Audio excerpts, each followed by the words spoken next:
సభలో చెప్పడం నాకు ఇష్టం లేదు, కానీ నేను ఉద్యోగం చేసిన రోజుల్లో నాతో పాటు ఉద్యోగం చేసినటువంటి ఒక వ్యక్తి తల్లి, ఆమెకి గుండె నొప్పి వస్తోందని తెలిసినా కొడుక్కి చెప్తే ఎక్కడ కొడుకు వైద్యానికి తీసుకెడతాడో, ఎక్కడ కొడుక్కి చాలా డబ్బు అయిపోతుందో, ఆడపిల్లలు పెళ్లికి ఎదిగి వచ్చారు, మగపిల్లలు చదువుకుంటున్నారని చెప్పడం మానేసి కొడుకు నిద్రపోవడానికి వెళ్ళిపోతుంటే పిలిచి ఒక్కసారి ఇలా కూర్చొని ఒళ్ళో తలపెట్టుకుంటానని, ఒళ్ళో తలపెట్టుకుని నేను నిద్రపోయిన తర్వాత నువ్వు వెళ్ళి పడుకో అని. అంటే ఆవిడ ఉద్దేశ్యం ఏంటంటే ఆవిడ శాశ్వత నిద్రలోకి వెళ్ళిపోతోంది. ఆ కొడుకు ఒళ్ళో తలపెట్టుకుని పడుకుంటే కొంతసేపటికి తల్లి కదలటం లేదని వాడు కదిపి చూస్తే తల్లి శరీర త్యాగం చేసేసింది. ఆ తర్వాత తెలిసింది, తన భార్య చెప్పింది, కొంచెం గుండెల్లో నొప్పిగా ఉందమ్మా, బరూపం చేయలేకపోతున్నాను, కానీ వాడికి మాత్రం నువ్వు చెప్పకు సుమా అని ఒట్టేయించుకుందట కోడలతో. అది తల్లి అంటే.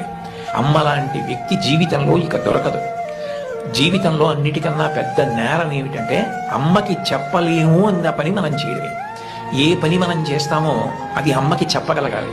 మీరు ఏ పని చెయ్యండి, ఇది అమ్మకి నేను చెప్పలేను అన్న పని మీరు జీవితంలో ఎప్పుడూ చెయ్యకూడదు. భగవంతుడెంతో అమ్మ అంతే. మీరు మహాత్ములైన వారి ఎవరి జీవిత చరిత్ర పరిశీలించండి. అమ్మకి నమస్కారం చెయ్యకుండా, అమ్మ గొప్పతనం చెప్పకుండా లేరు.